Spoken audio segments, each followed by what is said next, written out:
사사기라는 책은 사사라는 말은 중국 고대의 그 재판관들을 이르는 말이에요. 사사. 우리 정호가 막 무슨 희지쇼 TV라고 애들 뭐 찬양 막 그런 거 할 때 사사 막 이렇게 얘기하는데, 사사라는 것은 재판관이라는 뜻이에요. 이게 그러니까 영어로 저지예요. 저지. 뭐 우리가 저지 그러면 법정에서 판결을 땅땅땅 하는 판사를 생각하실 수도 있어요. 근데 우리가 생각하는 그 정도의 그 판결을 내리는 판사의 수준이 아니라 재판관이라는 것은 그 성경 가운데 이 이스라엘 백성의 모든 일들을 뭐 판결을 내리기도 하고 이끌기도 하고 어떤 전쟁 가운데서 앞장서서 전쟁을 승리로 이끌기도 하고 빼앗긴 땅을 되찾아오기도 하고 정말 이스라엘 백성들을 구원하는 구출하는 그와 같은 지도자들을 재판관, 영어로 재판관 저지라고 하지만 이게 개역개정 오래전 한글 성경으로부터 중국말로 내려왔었기 때문에 사사라는 그 이미 이 단어가 너무 귀에 익었기 때문에 굳이 이걸 바꾸진 않은 거예요. 그래서 그냥 사사기라고 하는데 정확한 의미의 명칭은 저지예요. 저지지만 그 판사의 의미가 아니라 이 백성들을 친히 이렇게 이끌고 나가는 치리하는 어떤 지도자격의 재판관이라고 생각하시면 돼요. 이 재판관들은 하나님께서 친히 세우신 사람들이에요. 그리고 하나님께서 친히 세우셨고 백성들이 이 사사기가 시작될 때 이 이스라엘 백성을 모든 이스라엘 백성을 이끌었던 여호수아가 죽고 나서부터 사사기가 시작돼요. 그러니까 두려운 거예요. 늘 이스라엘 백성에게는 모세라는 엄청난 지도자가 있었어요. 엄청난 하나님의 기적을 막 일으키는 지도자. 근데 이 모세는 결국 가나안 땅에 입성하지 못했어요. 근데 여호수아는 누구냐?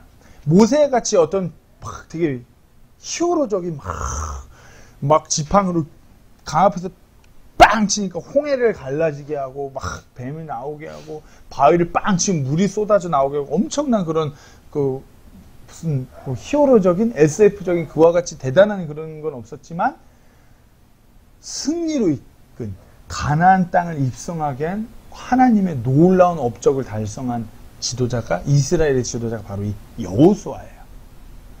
근데 이 여호수아가 죽고 이스라엘 백성이 자신들이 이끄는 그 막 그런 리더가 없으니까 벌벌 떠는 거야. 그러니까 때마다 하나님께서 이스라엘 전체를 이끄는 지도자의 개념은 아니고 어느 요 지파에서 아니면 요 지역에서 이렇게 그 백성들을 치리하고 재판했던 재판관들을 하나님께서 세우셨어요. 이 사사기에는 재판관들이 총 12명이 나와요. 보면 온니엘 순서대로 나열하면 온니엘, 에훗, 삼갈, 뭐 성경의 그 여자 사사죠. 유일한 여자 사사 드보라, 기드온, 돌라, 야일, 입다, 입산, 엘론, 압돈, 그리고 우리가 잘 알고 있는 삼손. 근데 이 12명의 사사가 있었음에도 불구하고 하나님께서 정말 믿음의 그런 사람이라고 이렇게 불렀던 재판관은 4명밖에 되지 않아요. 히브리서 11장 32절, 우리가 믿음장이라고 소위 부르는 그 히브리서 11장 후반부에 보면은 이렇게 얘기해요. 히브리서 11장 32절 말씀에 내가 무슨 말을 더하리요? 기드온과 바락과 삼손과 입다와, 그렇죠? 기드온과 바락과 삼손과 입다와 요 4명의 사사를 언급해요. 그리고 또 다윗과 사무엘과 대언자들 관하여 말하면 내게 시간이 부족하리라. 이 4명만 얘기해요. 기드온과 바락은 그거하고 사무엘까지 사사로 봐요. 그리고 이 사사들의 출신도 다양해요. 이들은 하나님이 세우셨기 때문에 뭐 세습돼 갖고 무슨 제사장처럼 이렇게 내려오는 것도 아니에요. 이스라엘 백성의 구출자인 이 재판관은 하나님께서 세우셔갖고 백성들을 구출하는 거죠. 이 사사들이, 이 재판관들이 어쩌보면 궁극적으로 우리를 구원하고 구출하는 예수 그리스도를 예표하는 그리스도의 예표이기도 해요. 그리고 이 사사기의 제자는 그 사무엘로 잘 알려져 있어요. 주전 1100년경에 기록된 것으로 추정하고요. 총 21장 618구절로 쓰여져 있으며 킹제임스 성경으로는 18,976단어로 이루어져 있어요. 우리가 이 사사기를 잘 읽어보면 이 사사기라는 책은 어찌 보면은 제가 앞서 말씀드렸다시피 이 세상을 살아가는 우리들과 우리 시대와 많은 유사점이 있어요. 사사기의 이 배경이 되는 이 지역, 이 가나안 지역은 하나님께서 이스라엘 백성에게 주시기로 약속하신 장소 역시며 이곳의 족속들은 하나님께서 멸하라고 명령하셨던 족속이기도 해요. 그런데 그런 그들과 함께 살아가면서 그들과 동화되면서 안타까운 범죄의 길로 접어드는 이스라엘을 보게 돼요. 사사의 시대는 하나님의 백성이 하나님을 주님으로 바라볼지 아니면 그 시대의 경향, 그 시대의 흐름, 그 세상이 원하는 것을 따라갈지를 매일 선택하는 그와 같은 시대였어요. 지금 우리 이 세상과 똑같아요. 세상의 그 많은 문화, 세상의 그런 트렌드, 아무리 그리스도인이라 할지언정 세상의 그 흐름, 문화를 따라가면서 세상과 동화될지 매일 우리도 선택하면서 살아가는 그 시점에 있어요. 사사기는 정확히 이 사사기의 말씀은 그들이 어떻게 하나님의 명령, 하나님 말씀대로 살아가는 것을 실패했는가에 대한 이야기며 자기 눈에 오른 대로, 즉 자기 말해서 자기들이 생각하는 대로, 자기들이 원하는 대로 그렇게 행하면서 하나님을 알아가고 하나님을 섬기고 하나님을 사랑하고 하나님의 말씀에 순종하는 데서 어떻게 매일같이 돌아서고 멀어지게 되는지에 대한 이야기예요. 때문에 우리가 사사기를 읽다 보면 왜 저래? 어떻게 이렇게까지 이럴 수 있어? 하나님의 백성이 이러면 안 되잖아. 하나님의 놀라운 이적과 하나님의 놀라운 승리를 경험했던 이 백성들이 이러면 안 되는 거 아니야? 라는 의구심이 들 정도로 답답해요. 읽다 보면. 안타까워요. 그런 역기능적인 인물들이 또한 엄청 많아요. 사사기를 한 장 한 장 읽다 보면은 민족의 영웅이라는 이 재판관 사사들조차도 흠이 많고 실패하는 모습을 또한 보게 돼요. 대표적인 예로 우리가 잘 알고 있는 그 사사 재판관 삼손, 어마어마한 하나님의 그 능력을 소유했어요. 진짜 요즘식으로 캡틴 아메리카보다 훨씬 더 헐크보다 더 센 하나님의 초인적인 능력을 가졌던 삼손인데 여자한테 자꾸 그렇게 끌려다니면서 무너지는 모습, 그렇게 흠 많은 모습. 그리고 이 이스라엘 백성, 그리고 사사를 통해서 하나님의 놀라운 은혜와 능력을 경험하는 이스라엘 백성들도 계속해서 하나님으로부터 등을 돌리고 죄를 향한 그 틈을 보여주는 그와 같은 모습들을 보게 돼요. 아주 경악할 만한 일들을 이 사사기를 읽으면 이스라엘 백성이 많이 남겨요. 그러니까 어떨 때는 이걸 읽다 보면은 기분이 언짢기도 해요. 왜 이렇게까지 이스라엘 백성들이 이럴까? 너무한 거 아니야? 하나님의 사람이라 하는, 하나님이 세운 이 재판관이 이래도 되는 거야? 괜히 막 낙담하게 돼요. 이렇게까지 무너질 필요가 있나? 사사기의 말씀은 어떤 그 영웅의 미담집이 아니에요. 하나님께서 이 사사기 성경 말씀을 통해서 어떤 하나님의 사람의 놀라운 간증을 보여주는 그와 같은 메시지의 책이 아니에요. 이 사사기의 말씀은 인간이라는 존재는 바로 죄인이기 때문에 아무리 하나님의 백성이라 할지언정, 아무리 이집트에서 하나님의 능력으로 그렇게 나오고 광야에서 하나님의 능력으로 하루하루를 생활했고 하나님의 능력으로 가나안에 입성한 백성이라 할지언정, 인간은 심지어는 이 백성이 지도자 재판관이라 하여도 인간은 죄 가운데 살아가는 죄인이라는 그와 같은 모습을 철저하게 보여주는 책이 바로 이 사사기예요. 하지만 그와 같이 죄 가운데서 매일같이 죄에 동화되면서 살아가는 이와 같은 백성일지언정 하나님께서는 긍휼이 많고 오래 참으시고 계속해서 하나님을 등지고 세상으로 나아가는 이 백성을 위해서 끊임없이 일하시고 이들을 붙드시는 그 하나님에 대해서 조명하는 말씀이 어찌 보면 이 사사기의 말씀인 것이에요.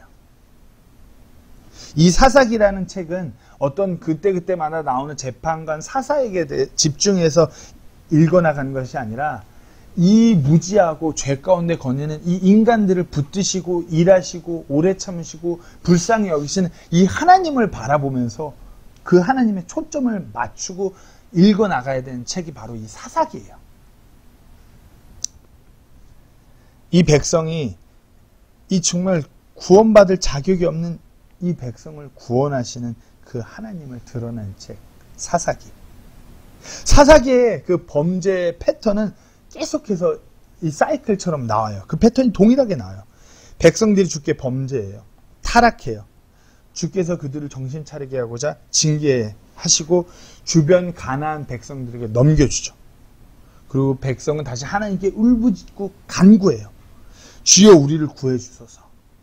때문에 주님께서 그들에게 어떤 구출자 구원자 그 재판관 사사를 보내시고 사사를 통해서 구출해 내셔요. 하지만 백성은 안식을 얻게 될 때 또다시 그 범죄로 나아가게 되죠. 그래서 범죄, 징계, 회개, 구원, 망각, 재범죄 이 사이클이 계속 반복돼요. 어찌 보면 이 사이클은 이스라엘 백성에 있어서 광야에서의 생활을 돌이켰을 때도 이 동일한 패턴이 계속 이어져 왔어요. 자신들의 그 역사를 생각하면은 분명히 깨달을 만도 한데 전혀 깨닫지 못하는 이 어리석은 백성. 그래서 그 토인비라는 역사가는 이와 같은 일들을 보면서 그리고 인류 역사에 우리도 동일해요. 이 역사의 인류 역사의 그 죄 패턴을 보면서 인류 역사를 보면서 이 역사가는 이와 같은 얘기를 했어요. 제가 프린트물에 넣어놨어요. 사람이 역사로부터 배우는 유일한 교훈은 역사로부터 아무것도 배우지 못하는 것이다. The one thing we learn from history is that we do not learn from history. 우리가 우리 인류의 역사, 교회사만 봐도 우리가 이 패턴이 계속 반복되고 있구나 그러면서 우리가 깨달을 만도 한데 똑같은 패턴이 계속 이어져요. 참 그럴 때 역사를 볼 때 역사로부터 아무것도 배우지도 못하는 어리석은 우리라는 것이 어찌 보면 이 역사로부터 얻는 교훈이기도 한 거예요. 사사기의 이 죄의 패턴은 인류의 그 죄의 패턴과 동일하게 나아가요. 악순환이 계속 반복돼요. 사사기 오늘 본문 21장 25절 그때에는 이스라엘의 왕이 없었으므로 사람마다 자기 눈에 옳은 것을 행하였더라. 사람이 인간이 자기 눈에 옳은 대로 육신에 옳은 대로 그와 같은 일을 계속 반복적으로 행해요. 자기 육신이 원하는 대로 이와 같은 거 괜찮겠지. 좋은 게 좋은 거. 이 정도 괜찮은 거 아니야? 이 반복의 말씀이 사사기에 4번 나와요. 이 사사기의 말씀, 이 전반적인 사사기의 말씀, 오늘 전반적인 사사기의 말씀이 주는 그 메시지가 무엇인지 그 큰 그림에 대해서 나누고 설교를 마치려고 해요. 이 큰 그림은 어찌 보면 똑같아요. 왕이 없었으므로 사람마다 자기 눈에, 인간 눈에 옳은 대로, 좋은 게 좋은 거, 자기가 원하는 대로, 자기들이 생각할 때 이게 괜찮은 것 같아. 이런 대로 그냥 인간의 뜻대로 행하는 것이 어떤 것인지를 보여주는 것이죠. 첫 번째로 그렇게 자기 눈에 옳은 대로 자기들이 원하는 대로 하나의 말씀대로가 아닌 불순종대로 했던 그 불순종의 결과를 이 사사기의 말씀은 적나라하게 잘 보여줘요. 사사기의 불행은 각 지파별로 이루어지는 정복 정착 단계에서 이스라엘의 불순종으로부터 시작돼요. 우리가 이제 다음 주부터 이제 그렇게 차근차근 나아갈 때 그 시작은 하나님의 명령에 불순종. 그렇다고 해서 이 불순종이 하나님의 말씀을 그대로 이행하지 않은 그 불순종이 아니라 어느 정도의 순종?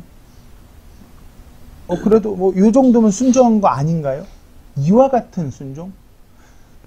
이것은 불순종이라고 성경 말씀이 얘기하는 것이에요. 하나님의 명령을 그대로 순종한 것이 아니라 어느 정도 타협한 순종? 이것은 불순종이라고. 이 불순종의 결과에 대해서 사사기는 적나라하게 보여주는 것이에요. 사사기의 어두운 450년간의 그 역사의 시작은 하나님의 말씀에 대한 전적인 순종이 아니라 타협의 결과, 즉 불순종의 결과로 평화와 안식이 깨지고 압제와 혼란이 시작되는 것이에요. 때문에 우리 그리스도인, 우리 성도는 하나님의 명령을 그대로 순종하는 자가 되어야지, 하나님의 명령을 세상과 타협하고 어느 정도 뭐 좋은 게 좋은 거 이러면서 그런 식으로 나아가는 자가 되면 안 돼요. 현대의 세상은 지금 이 시점의 세상은 하나님의 말씀에 대한 명령을 자꾸만 뜯어 고치고 타협하는 때에 이르렀어요. 우리 눈에 옳은 대로 행하려고 하면은 말씀도 뜯어 고치는 세대, 바로 지금 이 세대예요. 그렇잖아요. 뭐 대표적인 예로 목회자의 직분에 대해서, 직분의 그 전제 조건에 대해서 성경은 한 아내의 남편이라고 정확하고 명확하게 얘기하고 있어요. 한 아내의 남편. 근데 이게 자기들 눈에 옳은 대로 하려니까 이 하나님의 명령이자 하나님의 말씀도 뜯어 고치는 세대에 이르렀어요. 그러면서 대단한 일을 하는 것이 마냥 이 명령을 살짝 세상과 타협하고 이렇게 하고서 더 큰 일을 위해서, 이건 불순종이에요. 아무리 대단한 일을 할지언정 사람의 눈에 자기들이 원하는 듯한 그와 같은 일을 한 거지 하나님의 말씀에 전적으로 순종한 게 아니에요. 자기 눈에 보이는 무언가를 위해서 세상과 타협한 거죠. 그와 같은 불순종의 결과, 사사기 말씀에 정확하게 보여주는 것이에요. 그리고 또 이어서 믿음 교육의 중요성에 대해서 사사기 말씀 알려줘요. 사사기 2장에서 6절 10절을 보면은, 이거는 한번 저희가 펴서 제가 한번 읽도록 하겠습니다. 사사기 2장 6절에서 10절 말씀 제가 읽겠습니다. 전에 여호수아가 백성을 가게 하였더니 이스라엘 자손이 각각 자기의 상속 재산으로 가서 땅을 소유하였고, 백성이 여호수아가 사는 날 동안과 여호수아보다 더 오래 산 장로들 곧 주께서 이스라엘 위하여 행하신 바 그분의 모든 큰 일을 본 자들이 사는 모든 날 동안 주를 섬겼더라. 주의 종 눈의 아들 여호수아가 110세에 죽음에 그들이 그를 딥낫 헤레스에 있는 그의 상속 재산의 경계 안에 묻되 가하스산 북쪽편의 에브라임산에 묻으니라. 그 세대도 다 자기 조상대로 거두어지고 그들 뒤에 다른 세대가 일어났으나 이들은 주를 알지 못하였으며 또한 그분께서 이스라엘 위하여 행하신 일들도 알지 못하였더라. 즉 세대가 바뀌면서 믿음으로부터 멀어진 거예요. 여호수아와 함께 하나님의 놀라운 일들을 경험한 자들이 죽고 나서부터 철저하게 하나님을 알지 못하였다고 했어요. 즉 다시 말해서 이 중간에 하나님의 그 놀라운 이적을 경험했던 이들이 믿음 교육을 소홀히 했음을 보게 되는 것이에요. 그 이후의 세대는 하나님을 알지 못하였고 하나님께서 행하신 일도 알지 못하였다고 밝히고 있는 것이에요. 온전히 가르쳐 전하지 못하였던 것이에요. 이스라엘의 쇠퇴의 중요 원인 중 하나는 이와 같이 믿음을 다음 세대에게 전하는 것에 의해서 실패라고 볼 수 있어요. 국가나 교회나 가정을 막론하고서 다음 세대를 위해서 믿음 교육이 실패할 때 미래는 없는 것이에요. 우리가 지금 뭐 우리 애들이 없으니까 다음 세대가 없는 것 같다 보일지언정 우리가 이것에 대해서 계속 깨어 있어야 돼요. 뭐 이제 앞으로 결혼을 해야 될 우리 형제들도 있지만 우리가 다음 세대에게 전해줘야 되는 유산은 어떤 부를 쌓는 것, 세상에서 어떤 성공하는 비결, 이게 아니에요. 믿음으로 세상을 살아가는 하나님에 대한 믿음을 우리가 유산을 가르쳐 지키게 전해줘야 되는 것이에요. 이게 갈수록 흐릿흐릿해지니까 세상에서 그리스도인들이, 성도들이, 교회가 자꾸만 무너져가는 것이에요. 믿음 교육의 그 중요성이 얼마나 중요한지를 이 사사기의 말씀은 강조해서 알려주는 것이에요. 이스라엘 백성이 이렇게 패망의 길로 들어서게 됐던 것은 믿음이 온전히 가르쳐지지 않았기 때문이라고 강력한 메시지를 주는 것이에요. 또 다음으로는 자기 백성의 믿음을 시험하시는 하나님이라는 것이에요. 하나님께서는 이스라엘의 새로운 세대들이 그 약속의 땅에서 하나님의 말씀대로 행하는지 그것을 시험하시고자 그 땅에 어찌 보면 그 가나안 민족이라는 그 열국들을 남겨두신 것이에요. 하나님의 시험은 자기 백성의 그 믿음을 검증하고 훈련하고 연단하는 어떤 이중적 목적이 있어요. 제가 몇 번 설교에서도 말씀드렸다시피 우리에게도 그와 같은 하나님의 목적이 있어요. 시험을 통해서 비로소 참된 믿음은 입증되는 것이고 시험을 통해서 불완전한 믿음이 좀 더 성숙한 믿음으로 다듬어지는 것이에요. 성도는 하나님의 시험을 통과함으로써 어떤 축복의 새로움을 경험하게 되는 것이에요. 근데 사사기의 경우에처럼 너무나 많은 성도들이 이 시험에서 실패하게 돼요.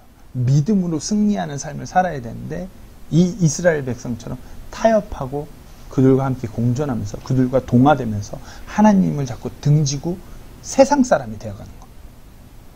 우리가 이 사사기의 말씀을 대하면서 이와 같은 모습을 우리 안에서 발견해야 돼요.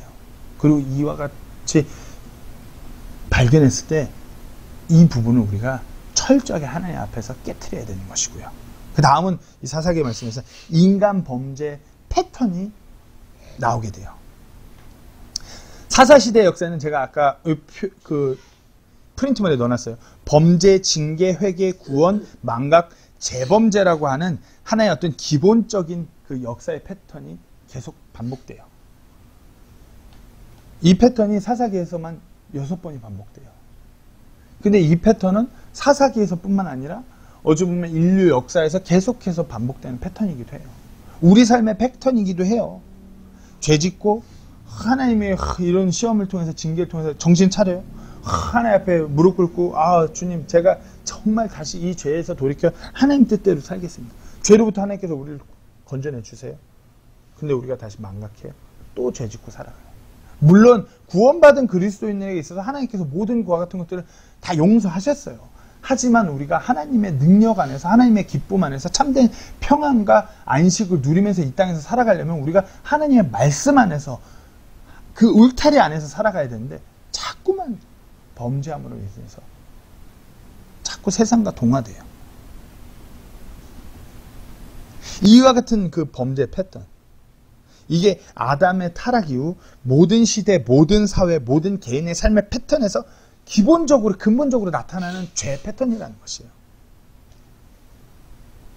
그만큼 인간 본성의 그 부패 정도가 이 죄인인 죄성이라는 것이 심각하다는 것을 보여주는 말씀이에요.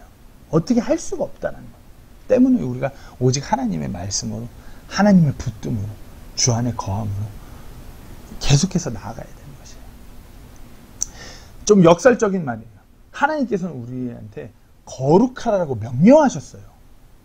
근데 우리는 절대로 예수님과 같이 하나님과 같이 거룩해질 수는 없어요.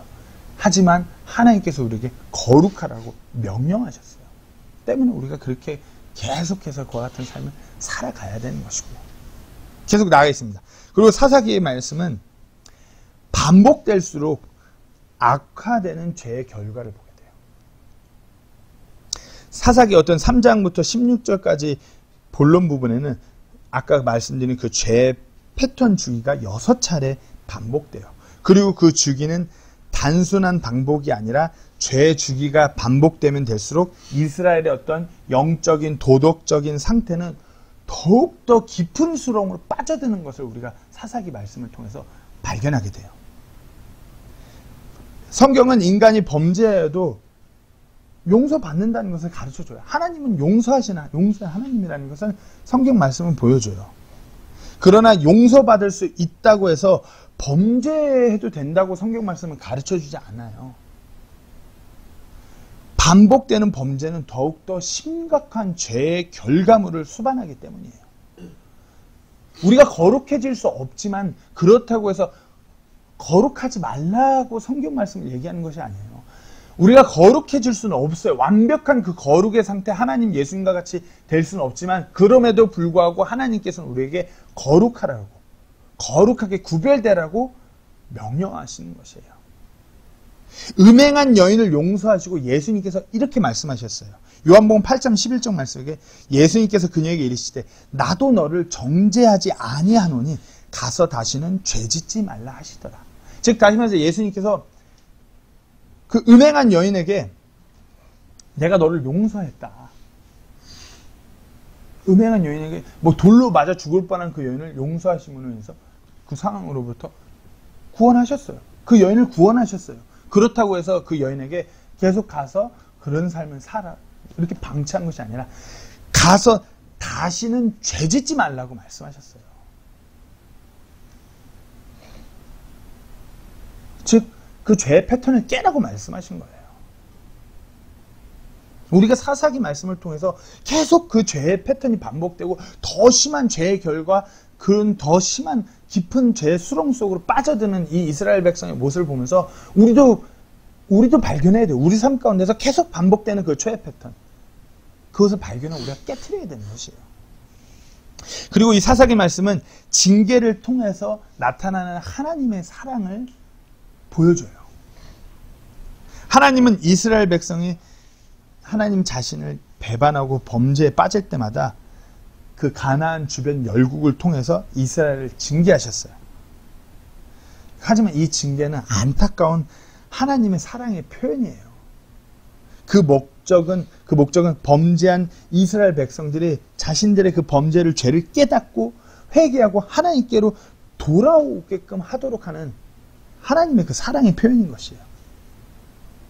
이와 같은 이 사사기의 말씀을 보면서 이와 같은 일들이 벌어질 때마다 우리는 때때로 우리의 삶에서 어떤 하나님의 징계를 받을 때 그것을 가벼이 여기거나 낭망할 것이 아니라 하나님의 사랑을 확신하고 회개하고 돌이켜야 되는 것이에요.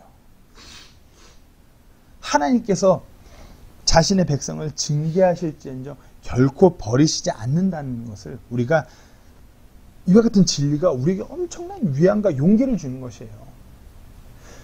인류의 역사를 봐도 하나님께서는 역사 가운데서 계속해서 이 그리스도인들, 이 교회, 성도들이 좀 깨달으라고 징계하신 부분이 몇 번 있었어요. 어찌 보면 지금과 같은 이 코로나 시기가 우리 그리스도인들이, 교회가 이와 같은 징계 때에 좀 정신 차려야 돼요. 하나님이 우리가 막 너무 악해서 무너져 가니까 야 너네 뒤집어져라 막 이러면서 심판으로 내리신 것이 아니라 사랑의 어떤 징계예요.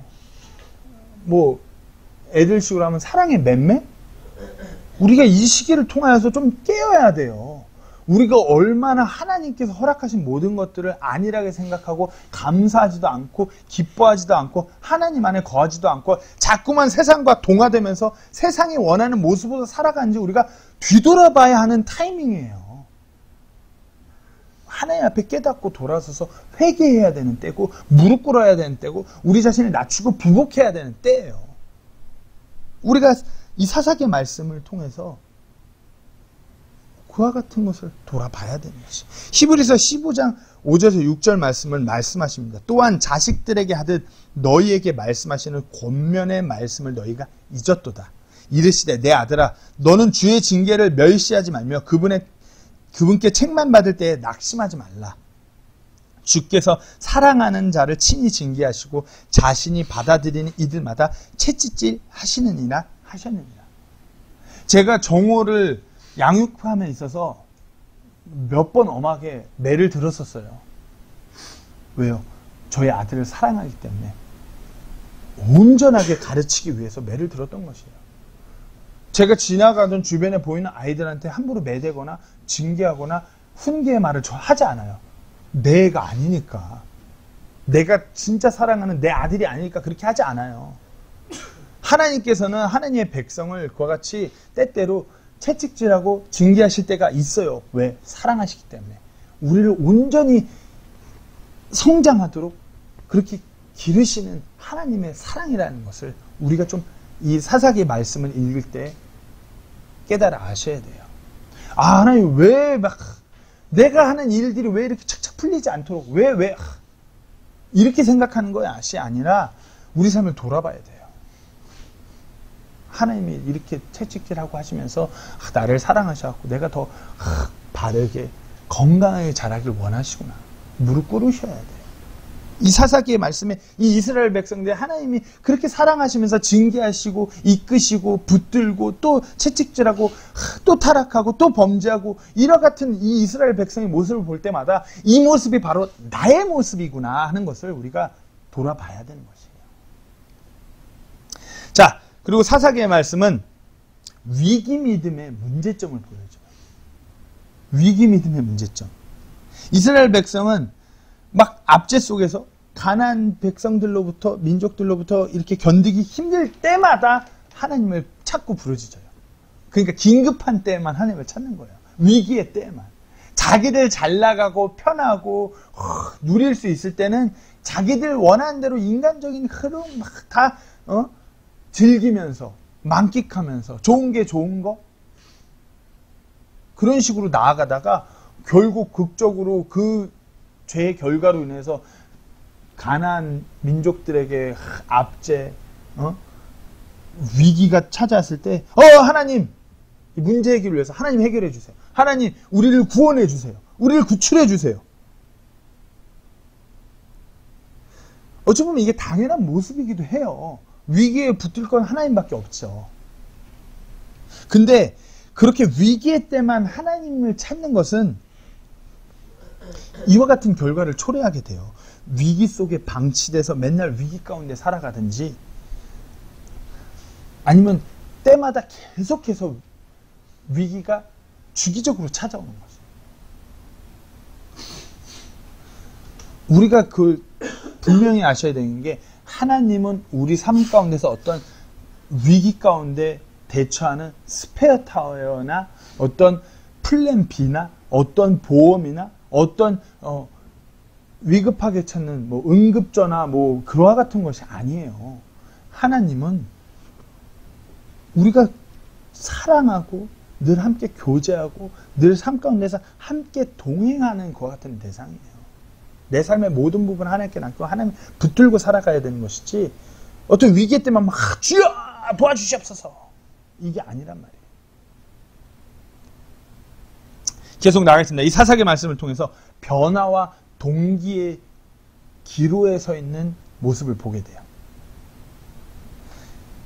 약속의 땅은 이 가나안 땅은 어찌 보면 정복해야 되는 이 땅은 우리 삶 가운데서 우리가 정복해야 하는 우리의 삶이기도 해요.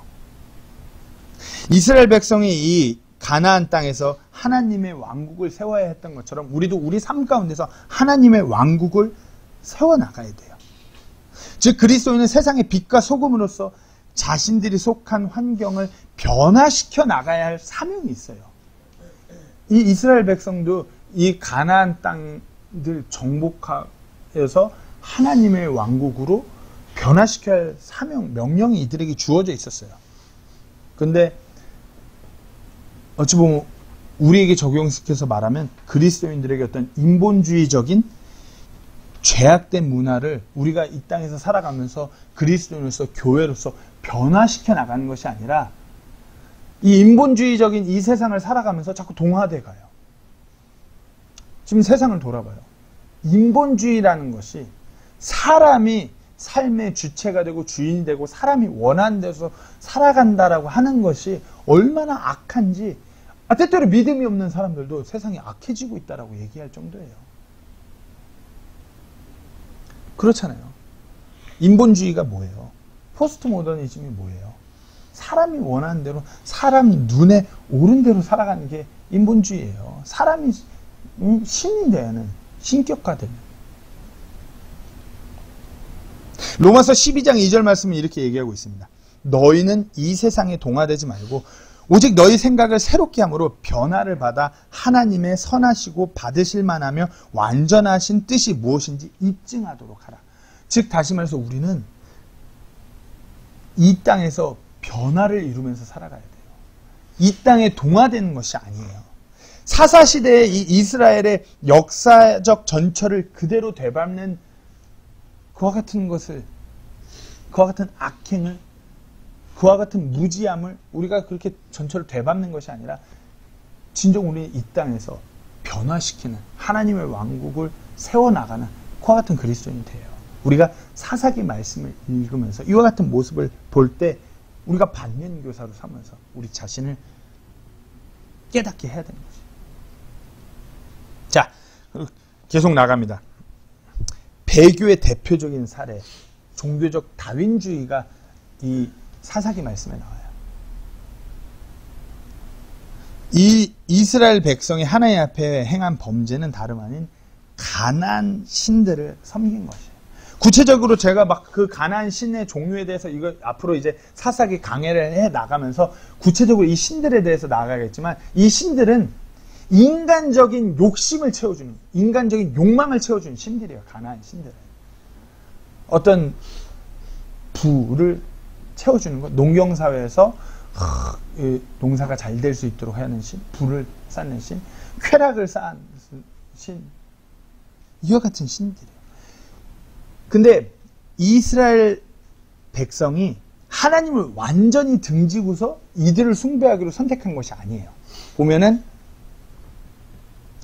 하나님을 섬기면서 요신도 같이 좋은 게 좋은 거 섬겨가는 어떤 종교적 다윈주의를 이뤄갔던 것이 바로 이 사사기 말씀에 나오는 이스라엘 백성들이에요. 이게 배교예요. 하나님을 섬기면서 동시에 그 인간적인 이 땅의 무언가를 섬기는 게 바로 배교예요. 배교. 그게 우상숭배인 것이에요. 하나님께서는 그 하나님을 섬기면서 가나안의 그 우상을 섬긴 이스라엘의 행위를 자기를 버린 것으로 여기시는 것이에요. 어찌 보면 이 현대의 많은 종교적인 그 흐름이 이 종교적 다윈주의, 배교의 흐름으로 가고 있어요.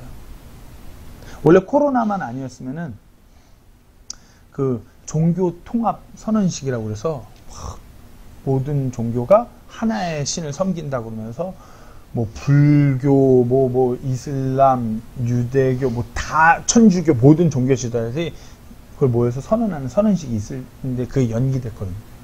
근데 그와 같은 종교 통합 운동이, 에큐메니컬 운동이 완전히 이루어져서 종교가 정치적으로 다 모든 것들이 통합되면 그때가 이제 마지막 때예요. 예수님 다시 오시는 그 시점이에요. 점점 그 마지막 때로 이르렀어요. 교회 안에서도 좋은 게 좋은 거, 한 하나님. 교회 안에서도, 기독교 안에서도 그래요. 그렇지만 뿌리는 같지만 다 한 신을 섬기고 있다면서. 말도 안 되는, 이거 배교예요. 그러면서 뭐 같이 예배 드려요. 뭐 그러면서 줌을 불러다가 예배 시간에 기도를 시켜요. 무당을 불러다가 예배 시간에 굿을 드려요. 절대 그렇지 않아요. 우리가 성경 말씀을 읽어보면, 그때 정훈 형제님도 그렇잖아요. 정훈 형제님도 다 같은 뭐 하나님 섬기는 건 줄 알았는데 성경을 읽어보니까 하나님은 딱 하나님 한 분이시더라. 맞아요. 하나님은 오직 한 분이에요. 이 하나님 한 분만을 경배하고 섬겨야 되는 것이에요. 이분을 섬기면서 이게 좀 물질적으로 뭘 주는 것 같아. 이것도 섬기고, 이게 뭔가 내 욕망을 채워주는 것 같아. 이것도 섬기고, 이거 우상숭배고, 이거 배교, 종교적인 다인지. 현대가 너무나 그래요. 그리스도인들이 너무나 그런 시점에 이르렀어요. 자꾸 인간적으로 보면 인본주의적인 관점에서 좋은 게 좋은 거 이렇게 섬기는 게 좋아 보이죠. 절대 그렇지 않다라는 것이에요. 이게 배교의 시작이라는 것이에요. 여호수아서 24장 15절, 바로 이 사사기 본문의 배경 바로 직전에 여호수아가 죽으면 노년의 마지막으로 이런 말을 전했죠. 만일 주를 섬기는 것이 너희에게 나쁘게 보이거든 너희 조상들이 강 저편에서 섬기던 신들이든지 혹은 너희가 거하고 있는 땅의 아모리 족속의 신들이든지 너희가 섬길 자를 이날 택하라. 그러나 나와 내 집으로 말하건대 우리는 주를 섬기겠노라. 철저하게 자꾸 이스라엘 백성이 그 땅에서 이 가나안 땅에 입성해갖고 자꾸 가나안의 그와 같은 우상들을 자꾸 섬기려고 하니까 여호수아가 논인의 마지막 유언과 같이 한 말이 택하라 이거예요. 딱 하나 섬길 그 주를 택하라 이거예요. 근데 나는 우리 집으로 말하건대 우리는 주 하나님을 섬기겠다. 그 프린트문은 없습니다. 잘 들어보세요. 사도행전 4장 12절 말씀이에요. 다른 사람 안에는 구원이 없나니 하늘 아래에서 우리를 구원할 다른 이름을 사람들 가운데 주지 아니하셨느냐. 사도행전 4장 12절 말씀이에요. 다른 사람, 다른 그 무언가 안에 그 다른 이름을 그 사람들 가운데 주지 않았어요. 오직 단 하나 이름, 우리 주 예수 그리스도의 그 이름, 그것 하나만이 구원의 유일한 길이에요. 이걸 우리가 분명히 아셔야 돼요.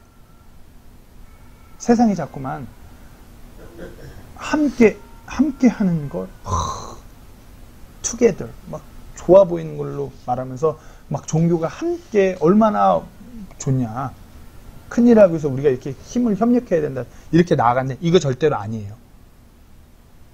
사사기 말씀을 보면서 우리가 분명히 깨달아야 돼요. 자, 계속 나가 있습니다. 오늘 조금 개요에게 전반적인 걸 나누다 보니까 제가 이게 노트는 좀 짧아서 짧게 끝날 줄 알았는데 상당히 길어지네요. 자, 3개 남았어요. 성령님의 능력. 이 사사기 말씀을 보면서 보면은 주의 영이 임하셨음으로라는 표현이 이 사사기에 나와요. 이 재판관들에게 주의 영이 임하셔서 놀라운 일들을, 성령님의 능력으로 하나님의 일을 이뤄가는 모습들이 나와요. 구약시대에는 주의 영이 일시적으로 임시적으로 임했었어요. 근데 우리는 구원받고 난 성령님이 우리 안에 내주하심으로 인해서 우리가 성령 충만할 때 놀라운 하나님의 일들을 이뤄갈 수 있는 것이에요. 이와 같은 모습들을 사사기 통해서 발견하게 될 것이고요. 자, 다음으로 또 세상의 영웅과 믿음의 영웅의 차이가 분명히 있다.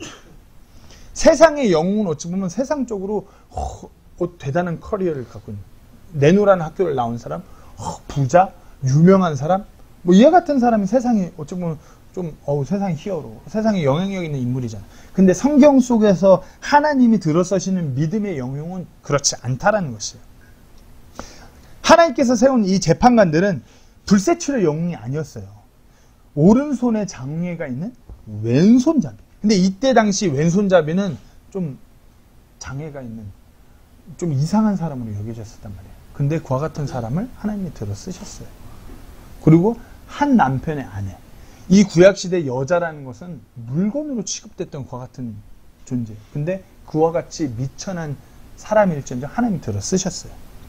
머뭇거리는 농부, 첩의 아들이자 불황자의 두목 출신, 성적인 것에 여자에 집착하는 사람. 이것들이 어찌 보면 나오는 재판관들의 간단한 신상명세예요. 그들이 보통 다른 사람과 다를 바가 없고 어찌 보면 다른 사람들보다 좀 더 흠이 많은 인물들이었음에도 불구하고 하나님께서 그와 같은 사람들 사사로 재판관으로 세우셔서 하나님의 놀라운 일들을 이뤘죠. 믿음을 통해 왕국을 정복하기도 하며 믿음의 의를 이루기도 하고 사자들의 입을 막 틀어 막기도 하고 외부의 군대들과 싸워 물리치기도 했던 하나님께서 세운 믿음의 영웅들. 평범한 인간들의 그런 다양한 캐릭터를 반영하고 있는 이 사사기. 여기서 우리가 배워야 할 점은 우리가 아무리 연약하고 부족하고 막 우리의 상황들이 연약해 보일지언정 하나님께서 우리의 믿음을 통해서 그와 같은 믿음의 영웅으로 우리를 사용한다는 것이에요. 자, 그리고 사사기를 통해서 우리가 보는 것이 그리스도는 진정하고 영원한 재판관이라고. 이 사사기에 나오는 재판관들, 사사들은 일시적이었어요. 단편적이었어요. 하지만 이렇게 이스라엘을 구원하고 구출하는 이 사사들이 보여주는 궁극적인 예표는 우리 주 예수 그리스도, 우리를 진정으로 구원할 그 구주 예수 그리스도를 보여주는 예표였던 것이에요. 그 사사기의 말씀을 통해서 우리가 그 예수 그리스도를 바라보는 것이에요. 마지막으로 이 사사기 말씀을 보면서 하나님의 왕국의 필요성을 우리가 깨닫게 되는 것이에요. 사사기의 오늘 본문 말씀이 뭐였죠? 그때는 이스라엘의 왕이 없었으므로.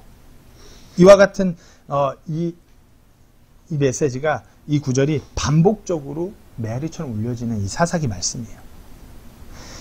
1차적으로는 이스라엘 통치체제로 왕정의 그런 왕이 통치하는 체제를 필요로 하는 언급이기도 하지만 궁극적으로 진정 만왕의 왕 대신 하나님께서 통치하시는 왕이 필요하다는 것이에요. 그 왕의 통치 아래 살아가야 된다는 것이에요. 왕이 없음으로 자꾸 눈에 오른 것을 즉 다시 말해 우리가 이 땅에서 우리의 삶을 살아갈 때 하나님께서 통치하시는 하나님 왕국 가운데 살아가야 돼요. 하나님 왕권 아래 우리가 살아가야 되는 것이에요. 하나님께서 다스리는 우리의 삶, 하나님께서 다스리는 우리의 가정, 하나님께서 다스리는 우리의 사회, 우리의 국가, 그렇게 나아갈 때 건강하고 튼튼한 내 삶, 내 가정, 내 사회, 내 국가가 된다는 것이에요. 이것이 하나님의 그 왕권의 필요성, 하나님의 통치하는 그 왕국의 필요성이에요. 우리가 하나님의 통치 아래에 있을 때 참된 평안과 안식을 누리면서 나아가는 것이에요. 자, 사사기 시대의 이스라엘 백성들은 자기 눈에 옳은 것을 행하였어요. 이 사람들이 자기 눈에 옳은 것을 행한 것은 하나님 눈에 그릇된 것이었어요. 잘못된 죄였어요. 죄의 삶을 살아간 것이죠.